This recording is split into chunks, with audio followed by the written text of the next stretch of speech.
Du 9 au 16 janvier 2022, toute la vallée de Lomé sera en ébullition. Il s'agit de la 13e édition de la fête identitaire Wemekwe et c'est Dangbo qui sera à l'honneur. D'ailleurs, voici le site devant abriter cette fête. Ce mercredi 22 décembre 2021, l'autorité préfectorale et la coordination de Wemekwe ont effectué une descente à Zungué. Présent sur les lieux, le maire de Dangbo se réjouit de cette descente dont le motif est clair. Je vous souhaite la bienvenue sur le site devant abriter les festivités liées à la fête identitaire Wemekwe. Le site que vous voyez est un grand site où chaque enfant, chaque fils et chaque fille de Wemé célèbre avec joie cette fête identitaire et chacun y érige sa bâche pour recevoir les invités venant d'ailleurs, les amis de Wemé. Donc vous êtes sur le site et comme vous l'avez prévu, cette descente que vous avez effectuée ce matin nous donne la joie au cœur à plus d'un titre. Où de visu, vous aussi, vous-même, autorité préfectorale, avez accepté de descendre pour voir là où sera fait cette fête et comment vivre et apporter vos expertises pour que ça aille comme cela se doit. Wemekwe n'est plus uniquement la fête des filles et fils de la région Wemé. Elle est devenue la fête de tout le Bénin à cause de sa ferveur. Puisque tout le monde entier traverse une période de crise sanitaire, le coordonnateur général de Wemekwe saisit l'occasion pour remercier tous ceux qui se sont déjà vaccinés contre la Covid-19 afin de limiter sa propagation. Je suis heureux, très heureux de voir sur place notre préfet prendre en main l'organisation de Wemekwe. Wemekwe, c'est la fête du préfet de l'Ouémé. Wemekwe, c'est la fête de tous les Béninois. Wemekwe n'est plus aujourd'hui la fête des Wéménos seuls. Notre objectif, c'est de prendre notre outil de développement qui est Wemekwe pour accompagner le gouvernement comme nous l'avions l'habitude de le faire.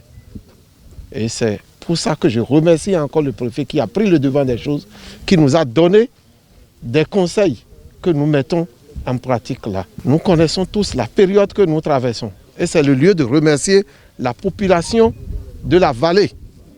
Après notre tournée, la population a commencé par sortir pour se vacciner. Pour que ce site soit bien aménagé et les nids de poules se trouvant sur l'as Diavali Dangbo soient faits pour le bonheur de tous, Antoine Bonou, par le biais de la préfète, lance un appel au ministère des Travaux publics et des Transports. Je voudrais demander au préfet d'intervenir auprès du ministre des Transports.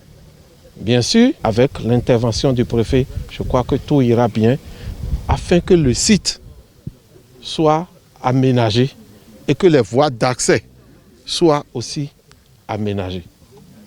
Nous avions pris tout à l'heure la voie de Misrete, Dangbo, et on a vu tout ce qu'on a eu comme crevasses et autres. Il faudrait que nous trouvions une solution pour régler tous ces problèmes. Pour la préfète de l'Ouémé, Dr Marie Akotrossou, cette visite est opportune afin de toucher du doigt des difficultés qui sont sur le terrain et de savoir comment les surmonter. Cette descente sur le terrain s'inscrit dans le cadre de la mise en œuvre des recommandations issues de la réunion, la séance que nous avons tenue avec les membres de la coordination Wemekwe, les directeurs techniques, membres de la conférence administrative départementale, c'est-à-dire ceux qui sont concernés, que ce soit du côté de l'eau, de l'électricité, de la sécurité, de la santé.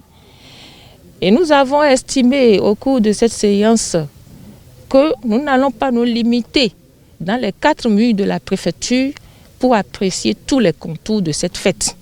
Il faut descendre sur le terrain, toucher du doigt les difficultés, les réalités, pour savoir ensemble comment les surmonter. C'est dans ce cadre que j'ai insisté sur le fait et que tous les participants à la séance ont insisté sur le fait qu'il fallait descendre sur le terrain pour voir de visu, toucher du doigt et les réalités et cerner tous les contours liés à cette fête-là. Toujours dans le but de limiter la propagation de la pandémie du coronavirus, des appels de sensibilisation sur la vaccination de cette pandémie du siècle sont lancés. Notre arrivée ici va permettre de prendre les décisions qui s'imposent. Parce que lorsqu'on ne fait pas le diagnostic et l'état des lieux, on ne prend pas de meilleures décisions. Et dans un contexte de crise sanitaire, il est très indispensable de venir sur les lieux pour que, comme on le dit, la santé avant tout. Et la santé n'a pas de prix. Et si aujourd'hui, on a pu avoir et que le gouvernement a décidé d'une levée de la mesure de suspension, une levée provisoire de la mesure de suspension des événements festifs et puis culturels. Et il ne faudrait pas qu'on verse dans l'anarchie. Les gestes barrières, le respect des gestes barrières ne sont pas à négocier. C'est une obligation pour tous les citoyens aujourd'hui. Et nous devons respecter ces gestes-là parce que et si nous faisons de la réjouissance et que par la suite, c'est des maladies qu'on a enregistrées, ce ne serait pas bon. Pour mettre fin à cette visite de site, toute la délégation s'est rendue au collège d'enseignement général 1 de Dangbo pour constater le niveau d'évolution du chantier de modules de 3 classes avec magasin que le Wemekwe a offert au CEG 1 de Dangbo à cet effet. In fine, la préfète a instruit le directeur départemental de la santé, de l'eau, de la police républicaine, de l'énergie électrique, des travaux publics et des transports, chacun en ce qui le concerne, pour les dispositions nécessaires à prendre dans le cadre de la réussite sans faille de la 13e édition de Wemekwe Dangbo 2022 qui se tiendra du 9 au 16 janvier 2022.